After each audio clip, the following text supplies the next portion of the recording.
kan yu'min billah wal yaumil akhir falyaqul khairan aw liyasmut. Barang siapa beriman kepada Allah dan hari akhirat, hendaklah kamu berkata yang baik atau keep silent. Diam.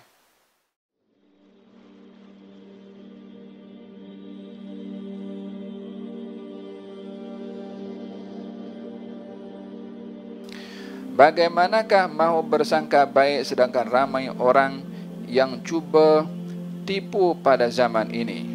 Jadilah Anda seperti gunung. Angin bertiup ke barat, dia tetap berada di situ. Sekencang manapun angin bertiup, tidak akan mampu menggerakkan gunung. Angin bertiup dahsyat ke timur, gunung pun tetap berada di situ dan tidak berpindah ke timur. Kita perlu ada prinsip untuk tidak menjadi imma'ah. Janganlah kamu jadi pak turut, kata baginda Rasulullah. Ikut apa kata orang, jangan ikut. La yakun ahadukum imma'ah. Jangan kamu jadi orang yang namanya pak turut. Orang berbuat baik, dia berbuat baik. Orang berbuat tak baik, dia buat tak baik juga ikut dengan orang. Jangan. Wattinu anfusakum. Tapi tetaplah kamu dengan pendirian kamu. Yang benar-benar, yang salah, salah. Menyikapi bagaimana dengan hal-hal yang berlaku di zaman ini, maka banyaklah diam daripada berbicara. Man kan yu'min billah wal yaumil akhir falyaqul khairan aw liyasmut. Barang siapa beriman kepada Allah dan hari akhirat, hendaklah kamu berkata yang baik atau keep silent. Diam. Kata Sayyidina Ali bin Abi Thalib mengatakan, dunia ini kalau akan dibagi dengan 9 atau 7 kah? 9 daripadanya adalah beruzlah, yakni menjauhkan diri daripada orang. Yang 1 diam, yakni merujuk kepada akhir zaman. Maksudnya daripada dahsyatnya informasi yang bercelaru, yang tidak akurat, yang tidak jelas. Lebih baik mengalihkan diri atau beruzlah, maksudnya tidak terbawa dengan isu. Sebagian orang punya perangai, kalau aku tak komen dalam isu ini tak sah. Kenapa mesti berpikir kalau tak komen itu macam tak sah? Justru yang seharusnya kalau komen itu tak sah. Jangan kalau tidak komen. Sebab ingat, tidak ada yang keluar daripada kita punya lisan dan kita punya tangan kecuali kita akan menanggungnya nanti di akhirat. Janganlah memandang kepada orang melalui kesalahannya, tapi pandanglah kepada tindakan kita ketika menilai kesalahan orang. Pepatah mengatakan, dawil jurha ala qadri hajmih. Ubati sakit itu berdasarkan dengan size-nya.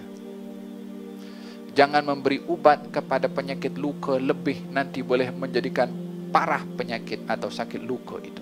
Dawil jurha ala qadri hajmi. Ubati sakit mengikut kadarnya. Kalau nak sakit itu untuk dibalut, sakitnya pada jari 1, jangan dibalut 1 tangan sampai kepada bahu.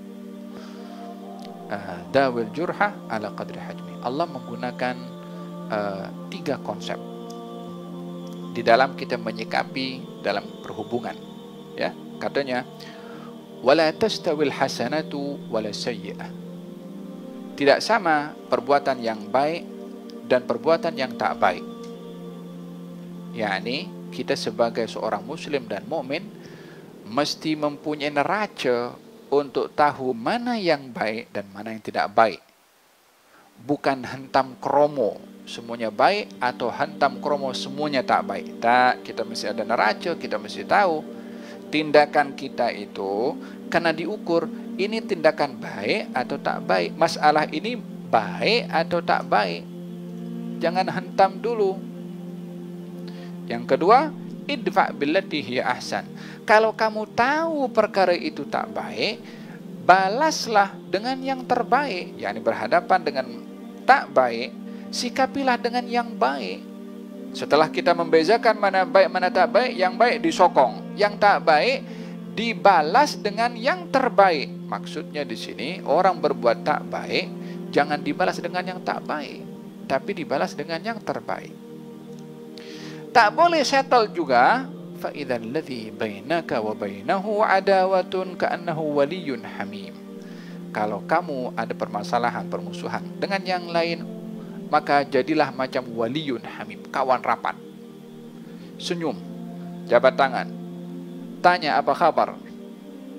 Waliyun hamim, walaupun tak sehaluan, walaupun tidak sepandangan. Ini yang diajarkan dalam konsep ta'amul dalam Al-Quranul Karim yang diajar oleh Allah Subhanahu wa ta'ala. Kita perlu untuk menjadikan Al-Quran landasan dalam sikap kita, dalam tutur kata kita, dalam tulisan kita, dalam komen kita. Wallahu ta'ala alam bis-shawab.